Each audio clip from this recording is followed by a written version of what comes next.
Awesome. Thank you, Morgan. Well, title of this webinar is Oops, I Did It Again, Common Mistakes in A/B Testing. We have two people who I couldn't think of better people to talk about this. Um, Tyler from our side. Tyler's a member of the enterprise engineering team, has worked with hundreds, and I don't think it's thousands of customers yet, but hundreds of customers, helping them make the most out of their A/B testing program. Um, Tyler, anything else you want to say about yourself or background? Yeah, excited to be here.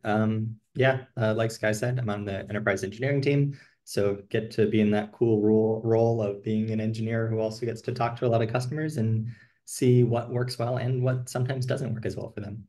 Yeah, super excited to be here.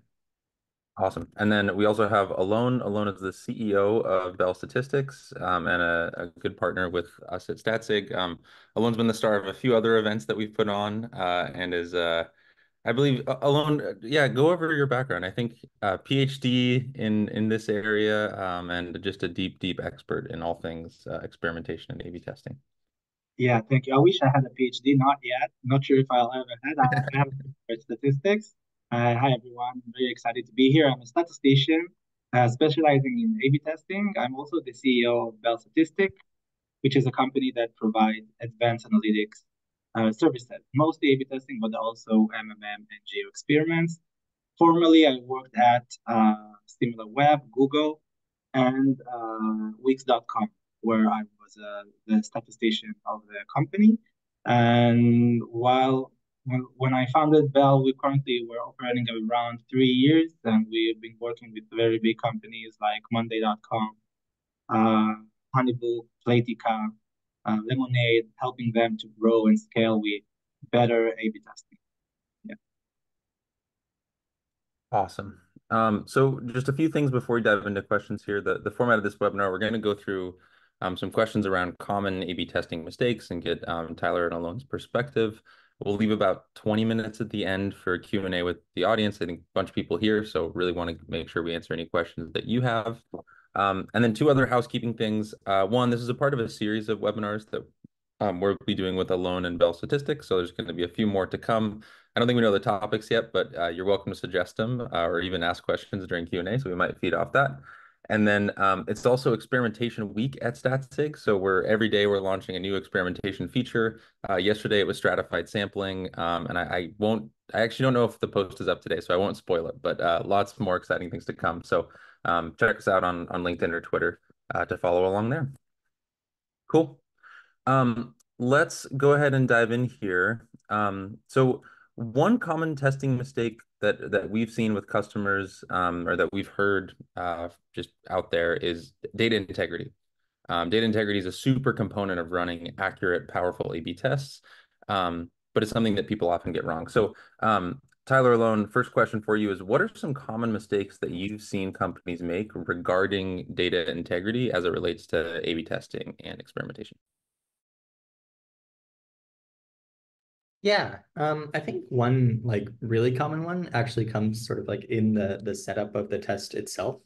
Like when you're choosing that point at which like you're actually having those experiences differ, whether or not that is sort of congruent with the point where you're like sort of recording what experience a user got. There can be like good reasons for that, but that's like a really common source of like sample ratio mismatch. And what that is, to clarify there, is like I have some test that I'm setting up as like a 50-50 test. And then for some reason, I'm looking at the results and it's like, oh, I see 60% of people in control and 40% of people in test. Like, oh, what happened here? What that usually means is that for some reason, one of your groups is actually underreporting, either because you're doing something a little unfairly there, or because like maybe one of the experiences is actually just crashing in some way that causes you to not see those results. So I think like making sure that that allocation point is like sort of consistent is really, really important to having good data there. This is something where like Statsig will run chi-squared tests on your distributions to sort of flag when those sample ratio mismatches happen. But yeah, I think like that's a pretty common one, especially when people do have those reasons they want them to be different, making sure that they're actually being quite careful about their implementation side of house. Yeah, yeah. So I would I completely agree with Tyler. I think the sample ratio mismatch is the most important thing you need to check regarding data integrity. I will just say, maybe just before I elaborate about sample ratio mismatch, I will just say that in general, I think that a good data person really needs to be suspicious regarding the data. And I really recall, like, I think it was a week or 2 weeks ago, seeing a friend share with me test results, and he showed me that there was no difference between two groups at the first couple of days before the test. Then there started to be like some kind of gap before the test began, and then he saw the gap still after the test. And it seems a bit suspicious. I don't know about any rule or statistical test to check this data integrity, but I think that in general, like good data person, the first things you want to do is to make sure that the data looks fine in terms of over time between subgroups and segments. This is like super important.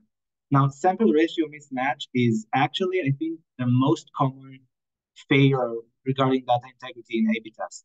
I think that every company I work with and I do, whether it's a workshop or a service we provide, I look at their past like A/B tests in the last year or 2 or 3 years, and I tell them, listen, I'm willing to bet that you have some kind of sample ratio mismatch. And the reason why it is so common, partially it's because there are many things that can make that happen. It could be a bug, it could be some kind of a problematic randomization mechanism, could be a problem with joins. I don't know, with the SQL that the SQL that people are writing.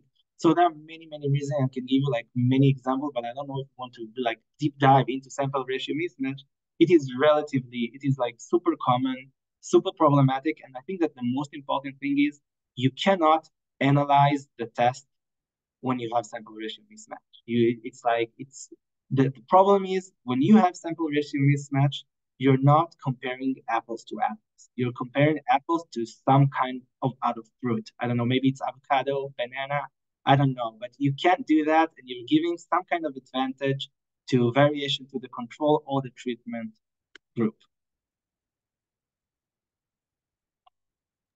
Awesome. I guess I know we talked about sample ratio mismatch, but one question I have is on metrics data. So another piece of data integrity I think is super important is like ensuring that you have correct, accurate metrics to actually measure your test.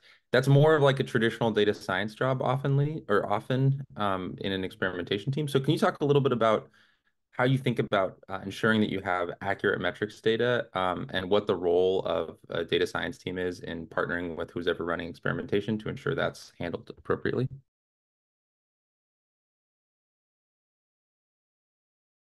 Yeah, I definitely think it's like quite sort of tantamount that underlying data like is something that people actually trust in. And I think there's probably even a few aspects to that, where like you can run into situations where, the sort of metrics are fine, except for one specific case. A good example there might be something like, I think we've seen things where, for instance, a logged out user would always just be represented as user ID 0 by someone.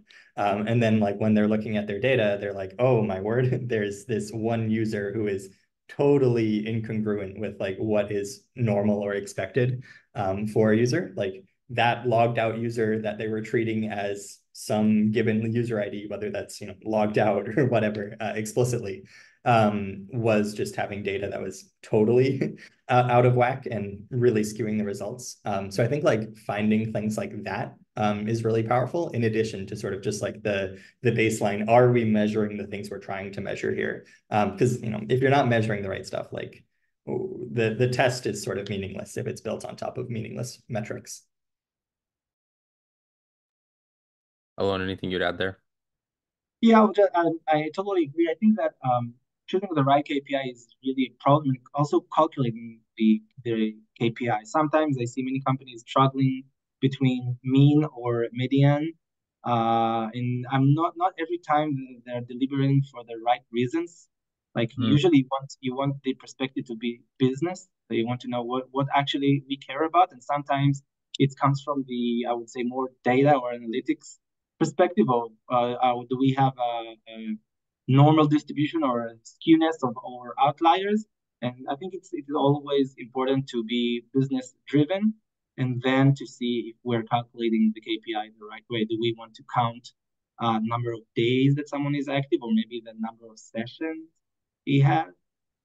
It really influences and could even get contradicting results. But the most important thing is to think what what we care about business wise.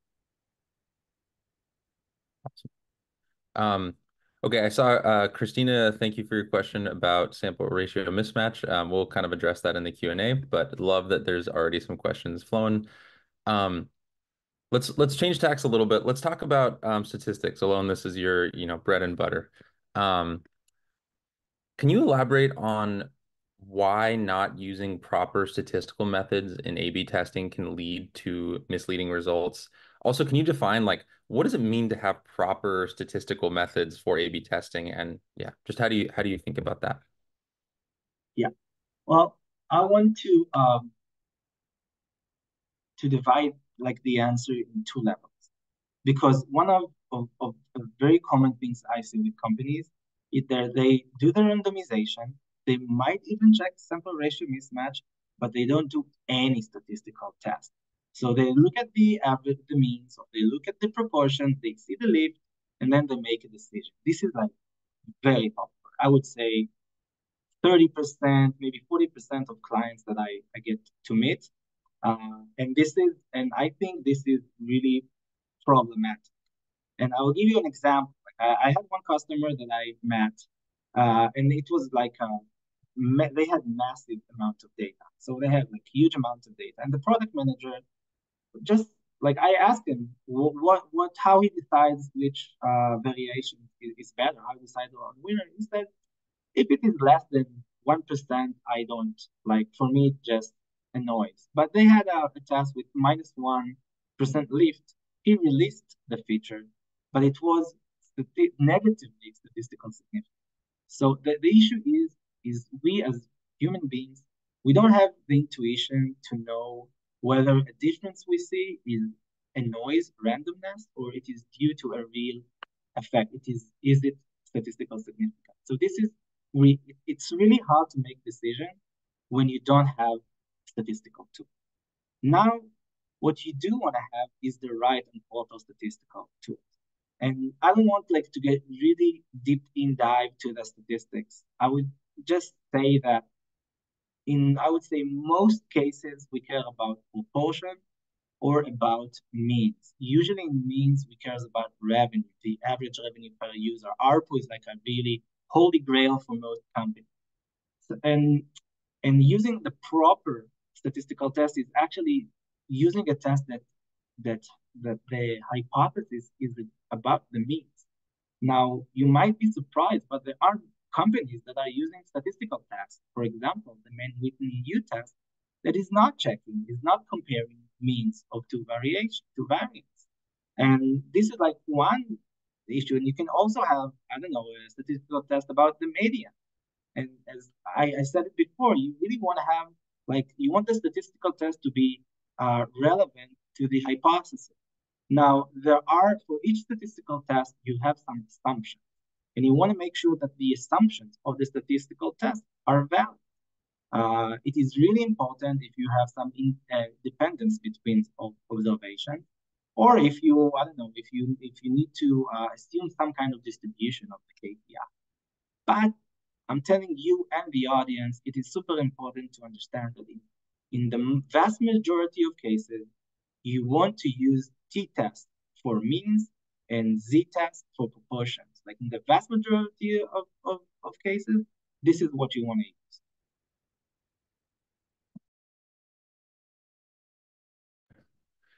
Thanks, Alon.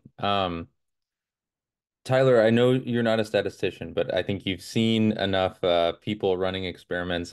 On our platform, a lot of this is taken care of. Like we're automatically running the proper statistics to measure the results of experiments. But share a little bit like what have you seen even when they're using a platform effectively? What have you seen?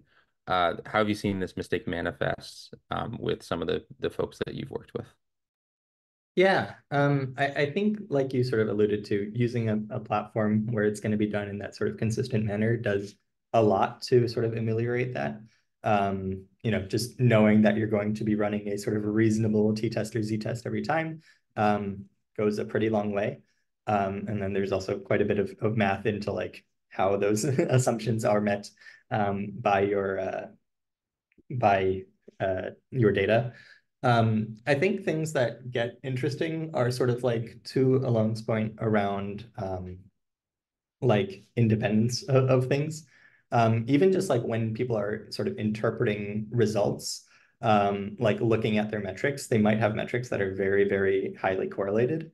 So like sort of understanding that about your data is quite useful, I think, in sort of feeling out what results you're looking at. I think a good example there is like thinking about even like an AA test. We've had companies run AA tests where it's, here is nothing changing versus nothing changing. So, you'd expect nothing to change between the groups when you're looking at the results there. When you're looking at that through the lens of like a 95% confidence interval, you should expect still like roughly 5% of things to be false positives or yeah, to show some sort of stat sig movement there. And so people have done things where they'll be running their AA test. They have their like 50 metrics they care about, but it turns out they're all really, really heavily correlated. So then a bunch of sort of a group of them will all be positive or all be negative. So I think like just understanding the correlations between your metrics is quite useful and is like something that comes with sort of that baseline understanding of what data are you putting into this thing. And just like knowing, oh, I should expect that these things will move pretty closely together and how that will impact like sort of how you should be thinking about false positive rates. Awesome. Okay, we'll move on to a new topic. Common problem, peaking. Everyone knows about it. It happens all the time. I think even internally at Statsig, sometimes we're a little guilty of like we see the metric move, we get excited, and we're like, okay, hold on, let's wait for the test to run. So talk a little bit about the peaking problem. Why is peaking at data during a test such a significant problem, and what strategies can companies use to avoid having people peak at data?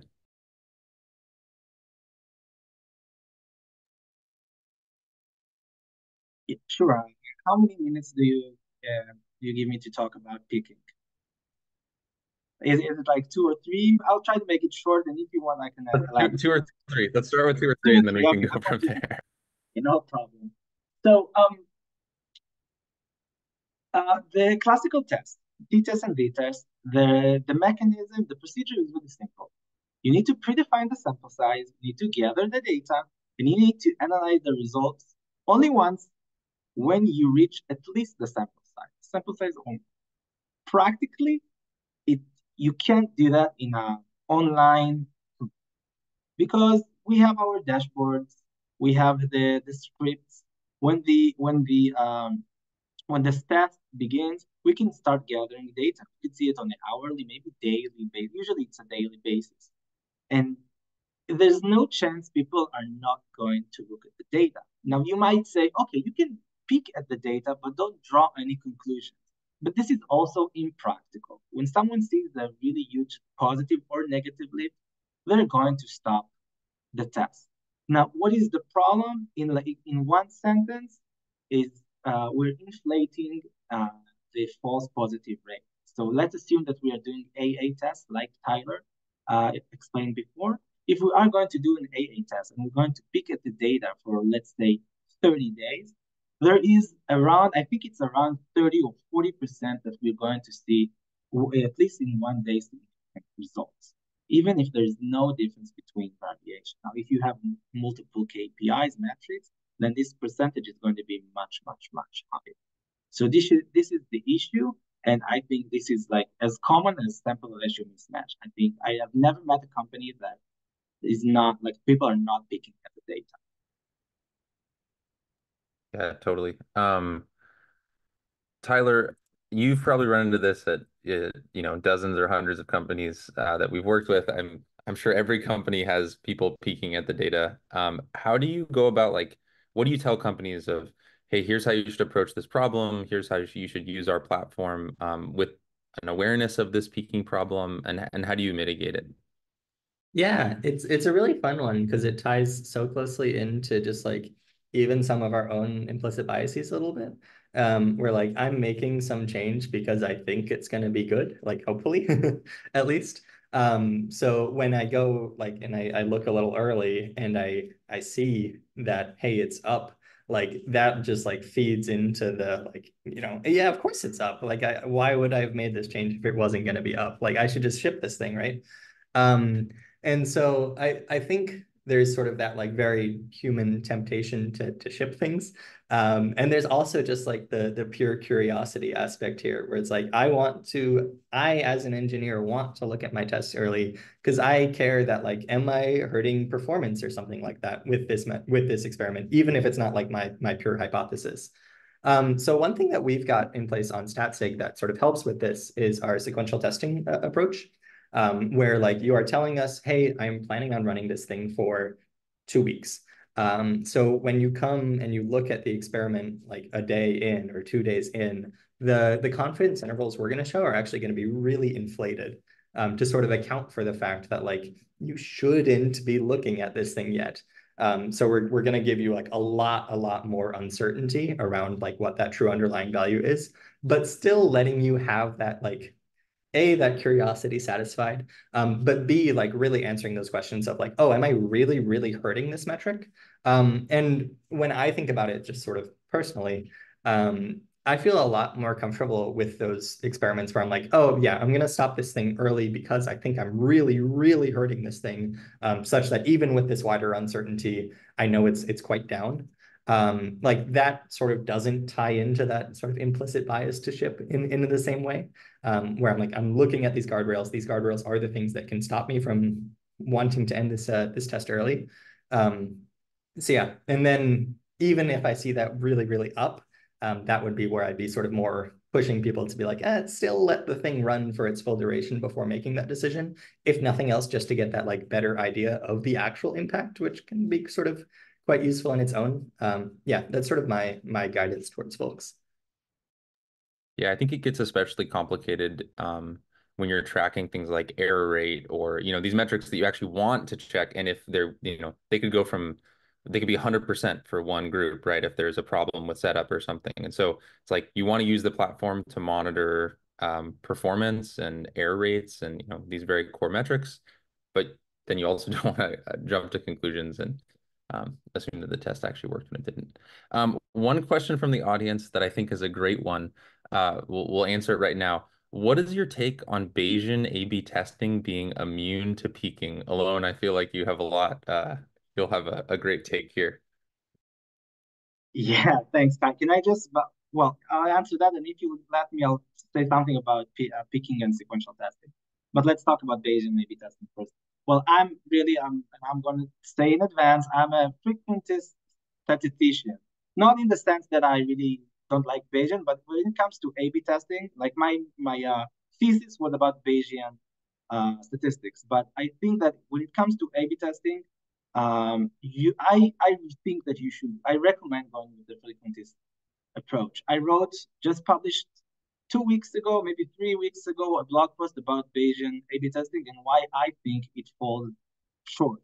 Um, Bayesian A/B testing is not immune to picking in the sense that most practitioners think about.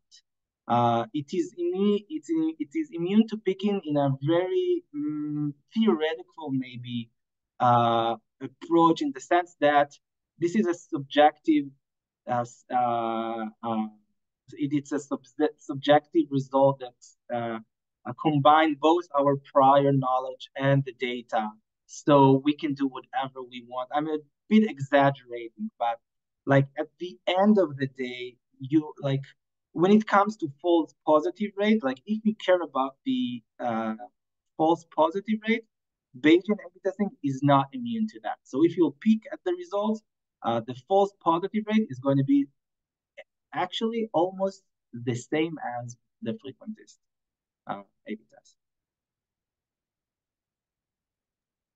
Awesome. And then, Alon, did you want to talk about something else there as well? Yeah, exactly. Yeah, I wanted to say something about picking and sequential testing because um, I think that I said only the bad news that you can't do picking, and then Tyler said that there's sequential testing, and I think that it's not just a solution. I think this is like I would say that most tests should have do, like most online tests should have do sequential testing. It's not just a solution; it's actually an opportunity because you can stop earlier tests when you see that results are significant.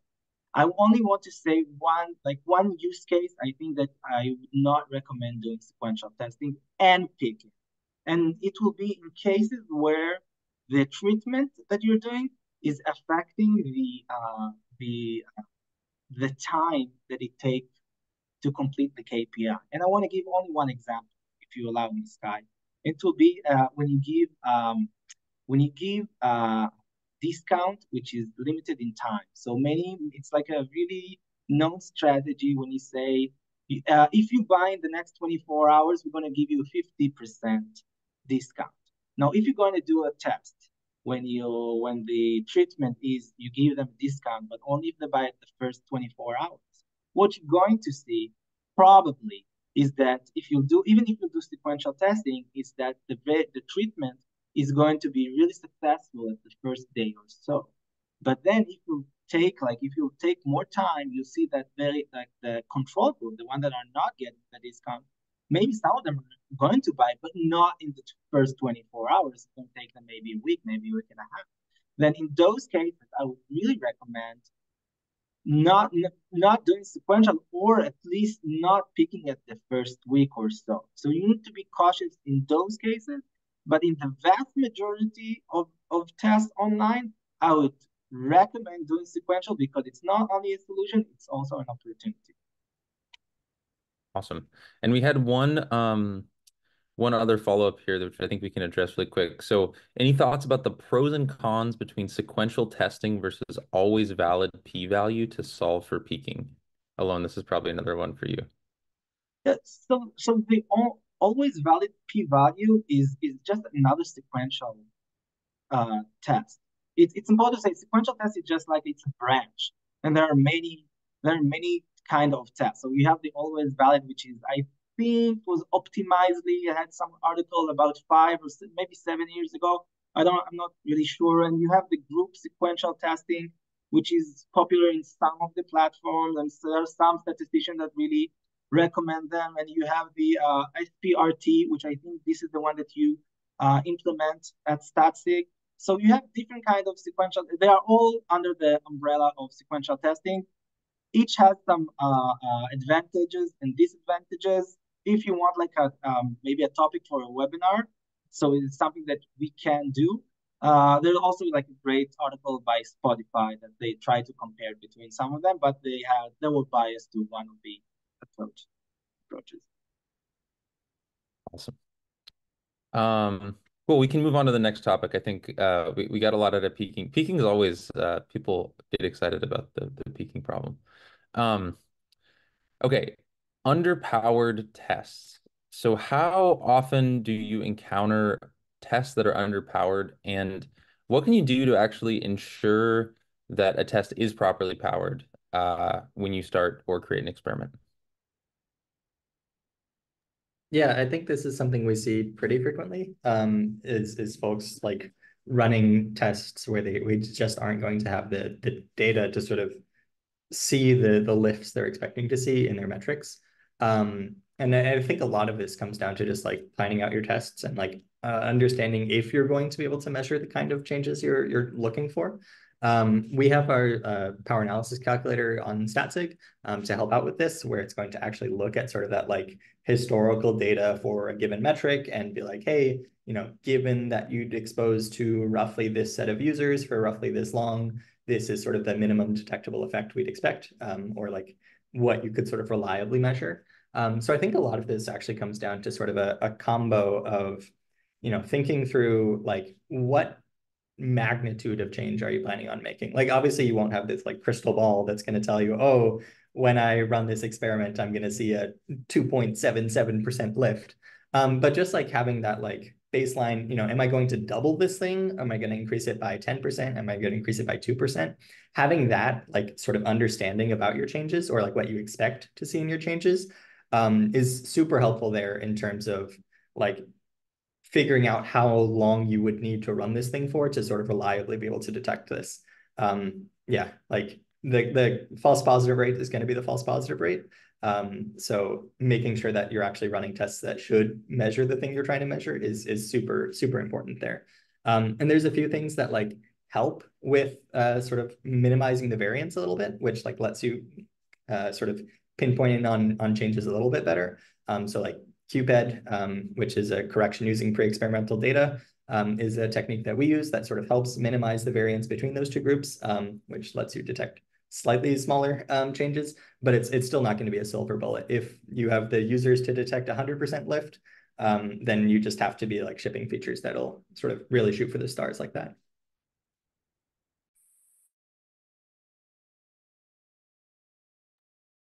Awesome. Alone, anything to add there? Yeah, so I think that running under power test is really popular. The reason it is really popular is that planning a test, which is what you should do, it's not, you don't have to do that in order to set up and analyze a test. So you can set a test, you can allocate the user, you can analyze the results without doing test planning. And then that what happens in many cases, and when like it's really popular.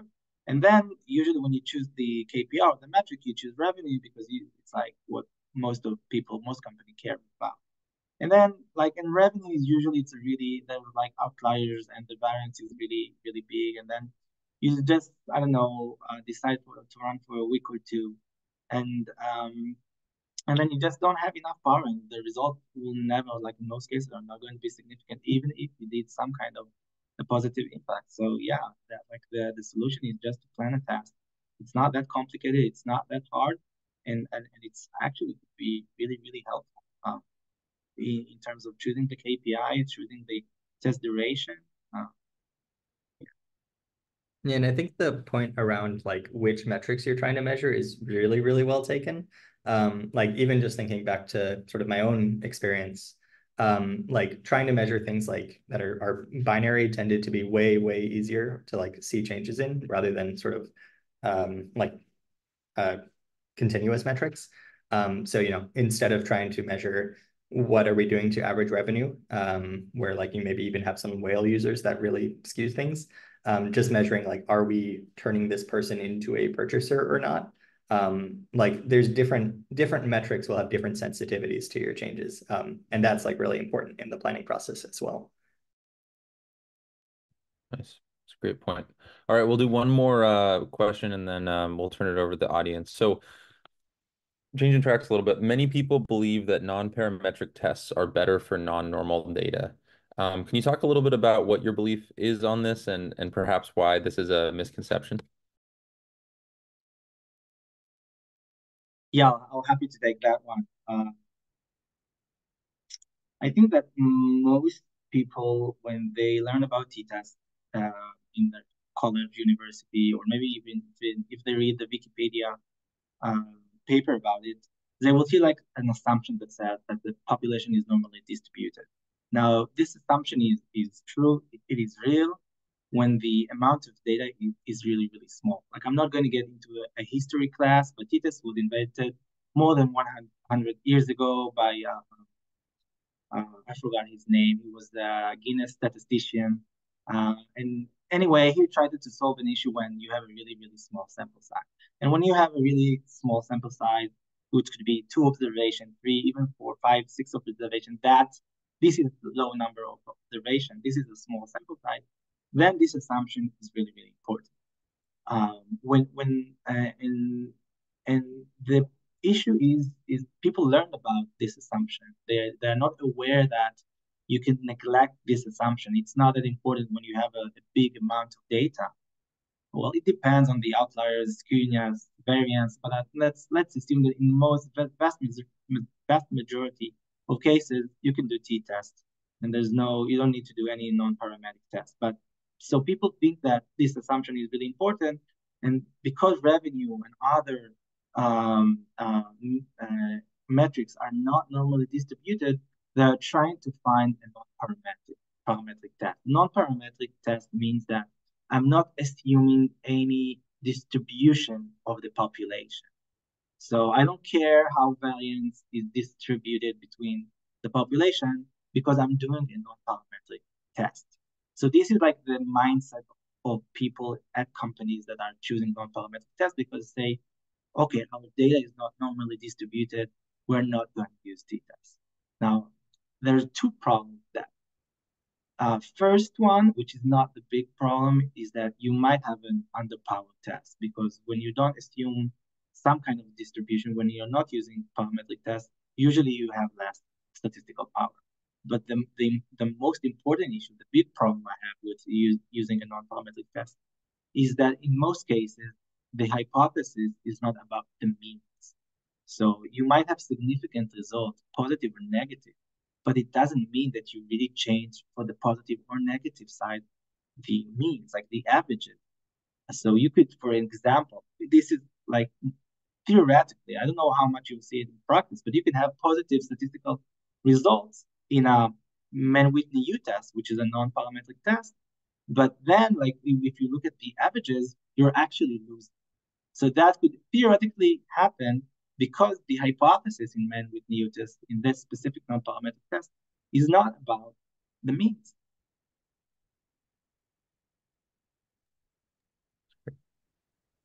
Tyler, anything to add?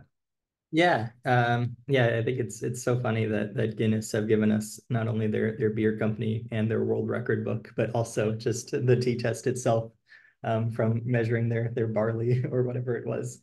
Yeah, I think like a sort of like underappreciated like aspect of the t-test and z-test at first glance by many folks is like the role of the central limit theorem, in that like the sort of distribution of means of measurements actually is normally distributed with sufficient sample size, which I think like is sort of underappreciated in how it handles that side of house, for like meeting the assumptions of the t-test. And then I think like as people go off into like different types of tests, the biggest like trade-off they're making in my mind is actually just like interpretability of it.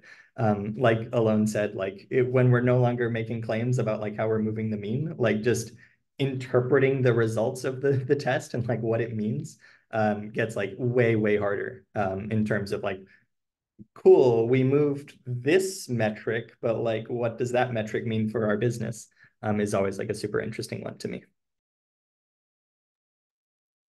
I would just like to add that for our audience, if you're still, I don't know, afraid, if you're not sure that you can actually use t-test, there's a really easy way to check if t-test is valid for your data, and is to run some AA tests. You can do it with the platform. You can do it offline.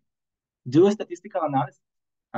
Do the t-test. If you see that the false positive rate is not higher than your type 1 error, the predefined alpha, then you're good to go. There's no problem with that. So, and it is relatively easy to check. You just open many AA tests. I don't know, dozens. Do it offline or online, and see how often do you get positive, significant results. Awesome. Okay, so I think we'll open it up to audience Q&A here. So now's the time. If you're in the audience, if you're listening here, you have questions that you want to answer, send them in. But we'll start running through these. So um, let's start with question on sample ratio mismatch. How do you handle SRM that is caused not by the randomization system, but more by the data pipeline? For example, data is not flowing due to users bouncing, experiencing an error, not logging the event, etc. Yeah, I mean, I think part of this gets sort of very interesting from our perspective, where like as a platform, a decent amount of that falls sort of under our purview. once you have made it so that your SDK logs an exposure, like it's sort of coming through our systems the whole way, where we sort of get the benefit of seeing how this is changing like across all of our companies, right? Like this, if it's like a sort of platform data pipeline issue, that's where it's kind of nice to not be like we are very abstracted away from it being specific to any one company, or like their setup. So I think we see this a little bit less on our end, and do see it tend to be more like those, like, hey, for some reason this thing didn't send the exposure event, which points to either some issue around when you're choosing to send the exposure event, or there being those like errors, in like actually errors stopping you from logging the event. I don't know if you have perspective there, Alon. Well, yeah, I don't have the perspective of a platform, and I think that you have the advantages of being able to detect many of the causes for sample ratio mismatch. I think that the most difficult thing about, like, it's really easy to detect the sample ratio mismatch. It's really hard to understand what is the root cause. And I think like maybe we should even dedicate like a webinar or a blog post just about how to detect a sample, what you should do and what should be the practical things you do. I'll just say like in essence that you would like to see these subgroups if you have sample ratio mismatch like in the total sum of each variant. Maybe it comes from the device, maybe it comes from a specific country, maybe it comes. So this will be one thing that you would like to check. The other would be sample ratio mismatch over time. Maybe you had like a specific day with a specific issue that caused like it was a bug at a specific day. In general, I don't have like a very good strict recommendation on what to do when you have a sample ratio mismatch. It's like a really pain in the ass. You need to like deep dive, maybe even spend. It's like having a bug. I'm not an engineer. I know that engineers they hate bugs because if there's some kind of bug, you don't know if it's going to take you an hour, maybe 3 days to understand what is the problem. Sample ratio mismatch is the same. It's like the bug of the data analysts that are doing experiments. Yeah, I think SRM is one of the best examples of why product experimentation involves a very complex end-to-end system. Like it's not just a data problem, it's an engineering problem. And if you have a different tool for each component of it, and then at the end you're like, oh shoot, we have sample ratio mismatch. How do we debug it? And then you have to go chase down the engineering team who checks the SDK, and then you have to check the data. Data engineering is looking at your data pipelines, and then you're looking at the results to see if you made a mistake.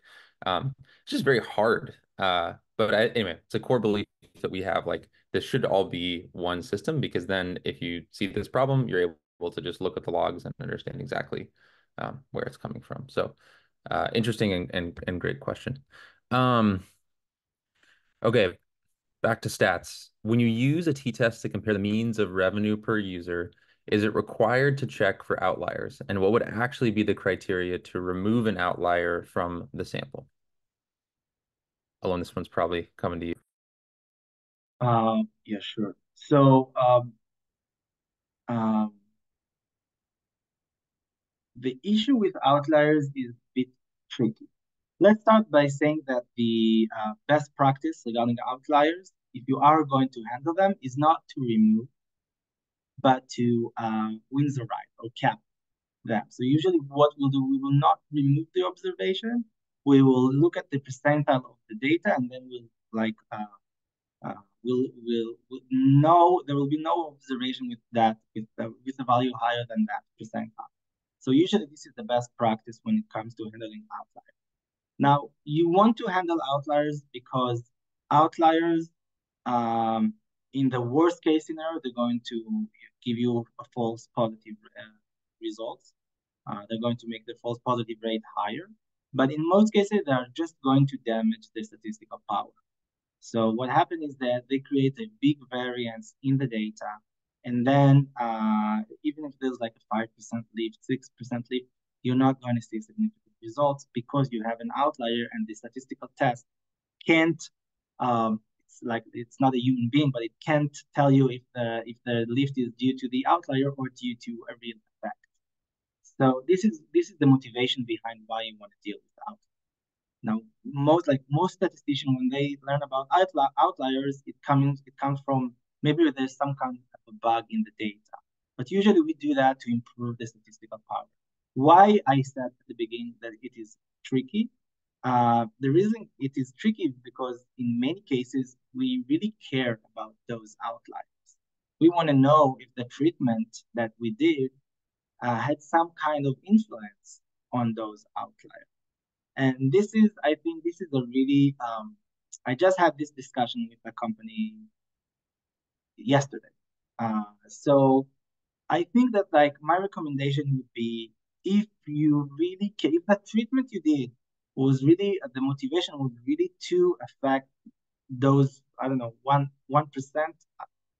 top 1%, then don't handle that outliers. Otherwise, do that, but don't remove the outliers. Just Windsorize them.